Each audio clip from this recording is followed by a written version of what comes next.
Mi nombre es Karina Araceli Flores Cordero.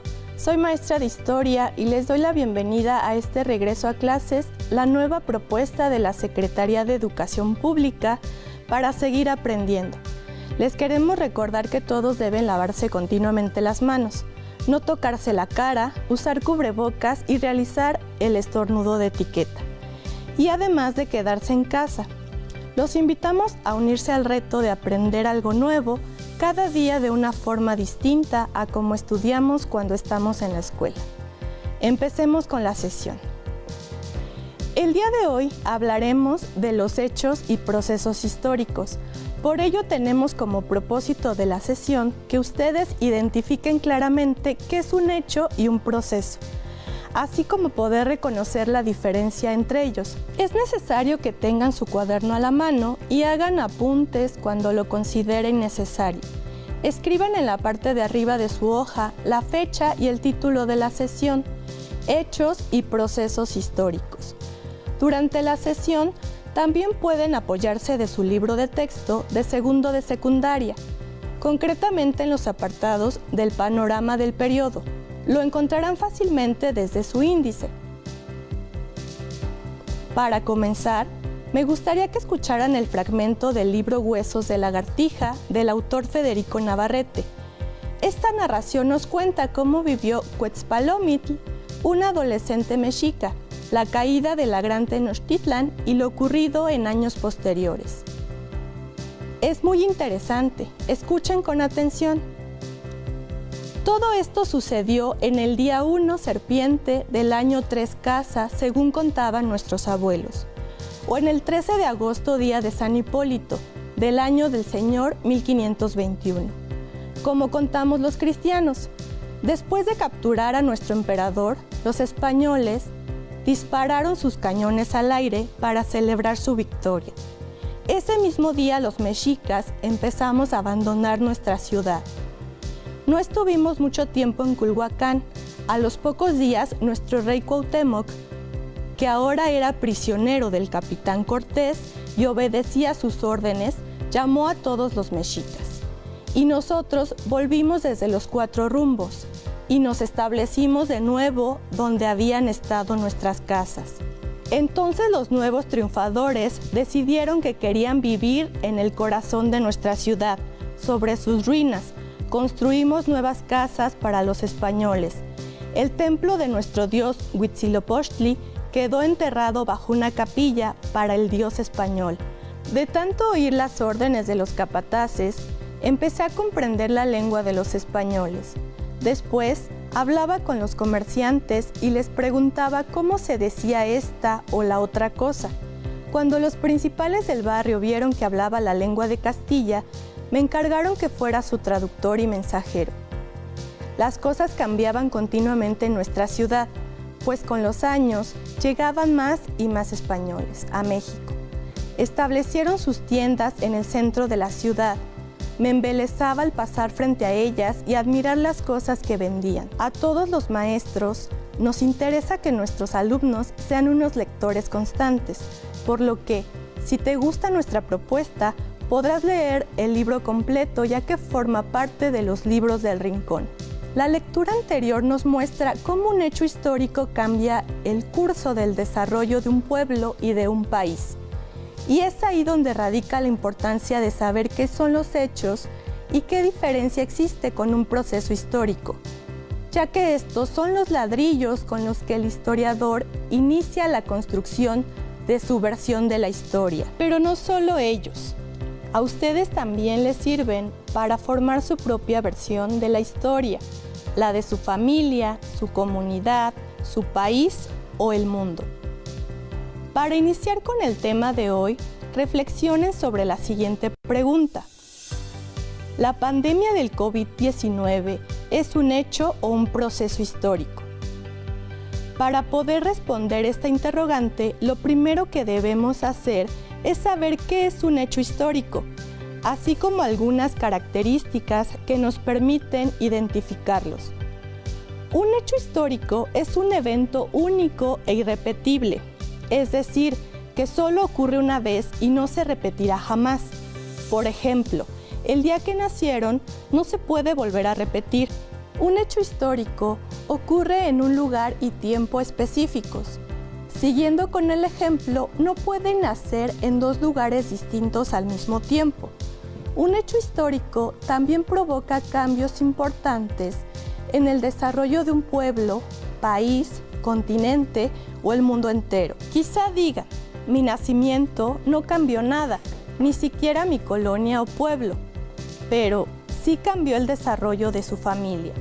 Por tanto, todos estos acontecimientos pueden ser de diversos ámbitos, como son los económicos, políticos, sociales y culturales. De hecho, así es como los presenta La Línea del Tiempo en su libro de texto gratuito. Veamos algunos ejemplos de hechos históricos. La caída de México Tenochtitlan ocurrió el 13 de agosto de 1521 y es de carácter político. Esto fue el inicio de lo que sería el virreinato de la Nueva España. El 12 de octubre de 1968 se realizaron los Juegos Olímpicos en México.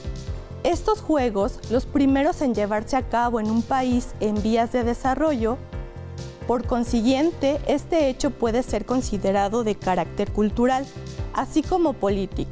El 1 de enero de 1994 entró en vigor el Tratado de Libre Comercio de América del Norte. Fue uno de los principales acuerdos comerciales a nivel mundial. Por consiguiente, pertenece al ámbito económico. Por último, se considera que el 27 de diciembre del 2019, China reconoce la existencia del SARS-CoV-2 y, como saben, el virus se propagó a nivel mundial y provocó que todos nos quedáramos en casa. ¿Notaron que todos estos hechos tienen una fecha y un lugar en el que sucedieron? Los hechos históricos le permiten al historiador entender las acciones y las motivaciones de las personas ante determinada situación, y la importancia o no del hecho dependerá del tema que esté investigando un historiador. Como les habíamos mencionado, los hechos pueden ser clasificados en diversos ámbitos. Los más comunes son político, el económico, social y cultural. Ahora vamos a ver un video sobre la creación de la Secretaría de Educación Pública para que puedan apreciar lo que es un hecho histórico.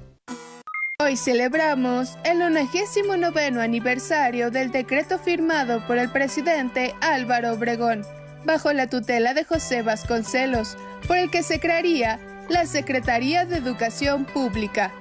Era un gran momento. Por una parte, la economía mexicana había mejorado notablemente y por otra, se habían realizado grandes esfuerzos de pacificación en el país, que recientemente había pasado por una revolución. Ahora, había que impulsar uno de los más importantes anhelos del pueblo de México: llevar la educación a todos sus hijos. Fue entonces que el 25 de julio de 1921, el licenciado José Vasconcelos se presentó ante la Cámara de Diputados para impulsar la creación de una institución que atendiera la educación en los más apartados rincones del país, las bibliotecas públicas y la cultura para todos los mexicanos.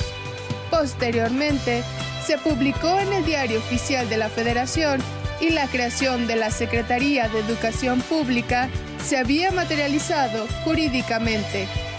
En la actualidad, el objetivo esencial de la SEP es asegurar el acceso de las mexicanas y los mexicanos a una educación de excelencia con equidad a través de la nueva escuela mexicana. El reto es no dejar a nadie atrás y a nadie afuera del aprendizaje integral, reforzar la formación cívica y ética y el pensamiento crítico, sin dejar de lado las artes, las matemáticas, el buen uso del lenguaje y la comunicación, siempre con la participación de las madres y los padres de familia, dijo el maestro Vasconcelos en su presentación de la iniciativa.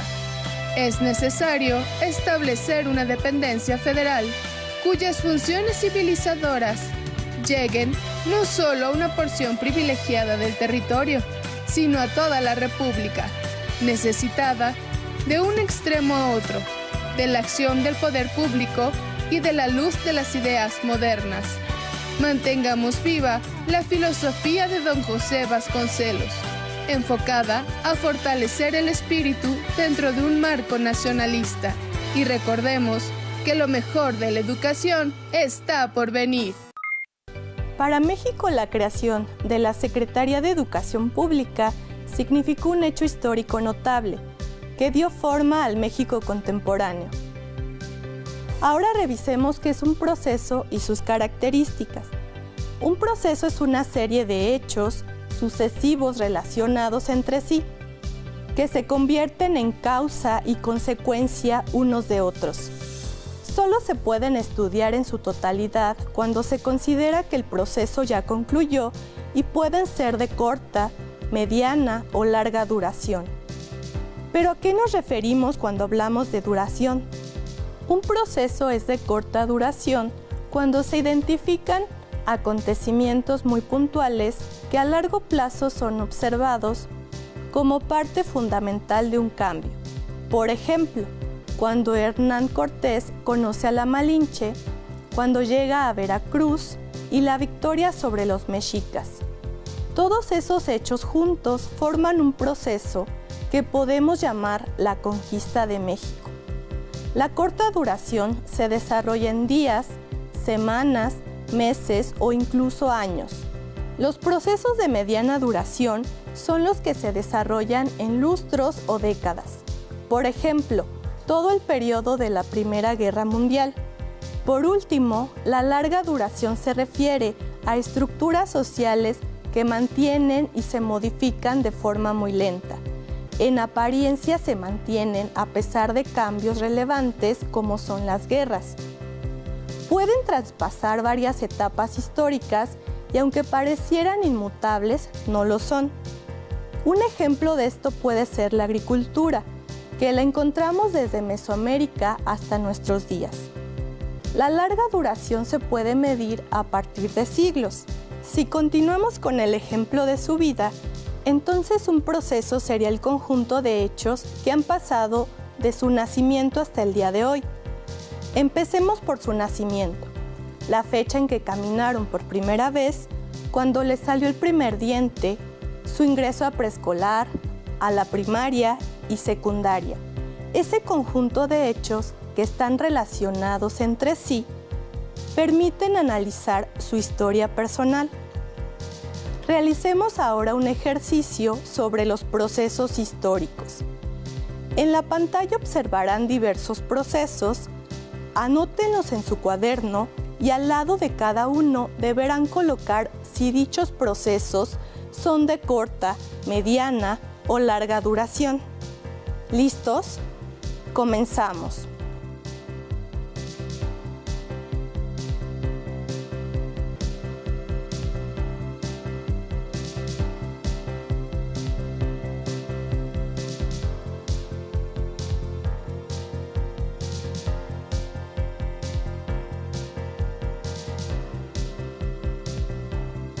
Muy buen trabajo. ¿Quieres saber si contestaron correctamente? Bueno, colocaremos brevemente las respuestas correctas en la pantalla. ¿Listos?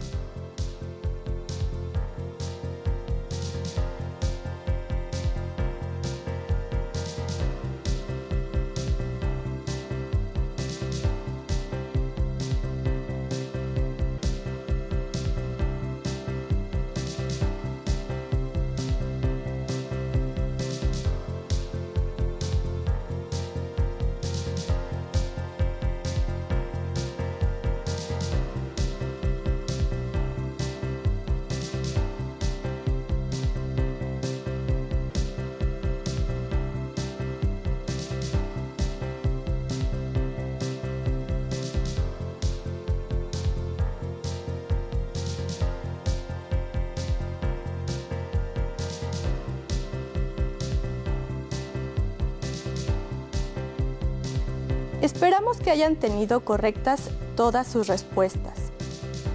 Ahora hablaremos de las líneas del tiempo. En ocasiones tenemos muchos hechos en un solo proceso y eso puede llegar a confundirnos.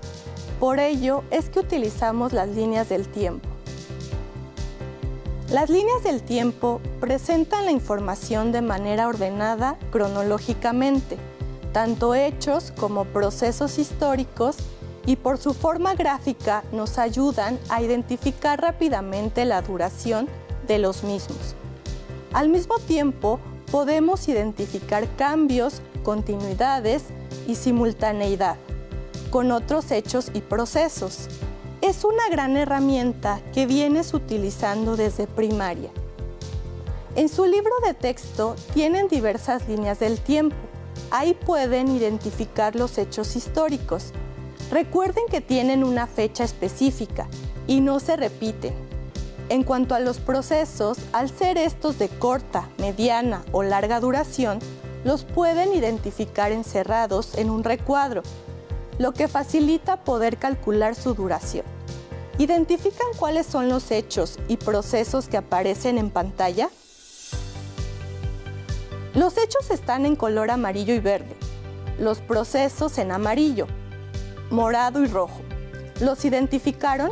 En conclusión, la diferencia entre un hecho y un proceso es que un hecho tiene un lugar y fecha específicos en que suceden y no se repiten, y los procesos son varios hechos relacionados entre sí. Puede durar poco o mucho tiempo.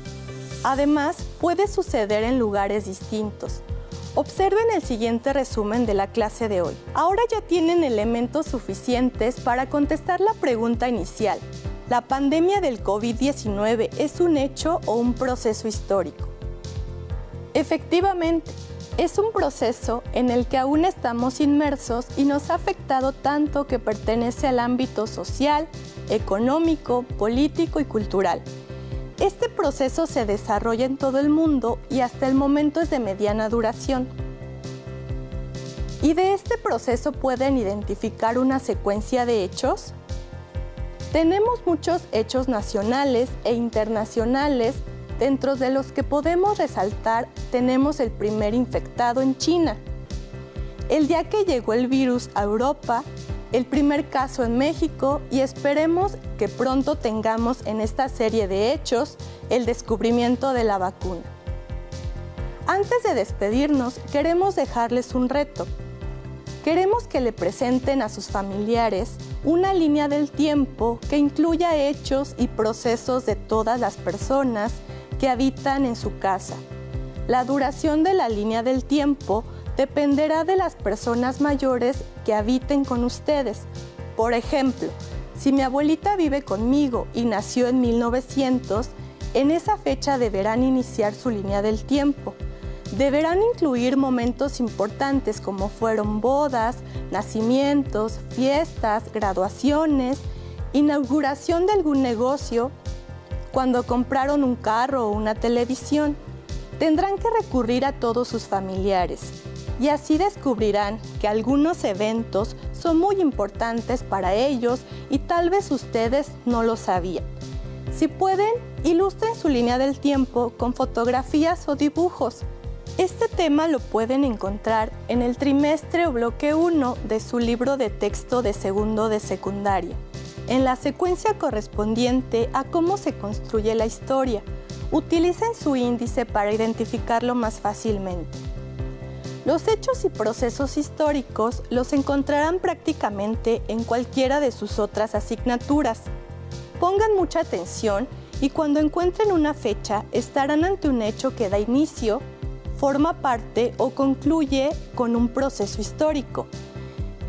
Además, el cálculo de duración en las líneas del tiempo está relacionado con la asignatura de matemáticas, en el uso de una recta numérica. Hemos concluido con el tema de hoy. Les pedimos que sigan en sintonía con nosotros y continúen llevando a cabo todas las medidas de higiene para que rápidamente podamos vernos en la escuela. Nos vemos pronto aquí con un nuevo tema en Regreso a Clases. Hasta la próxima. Si tienes dudas o necesitas ayuda, llama al Centro de Apoyo Pedagógico a Distancia.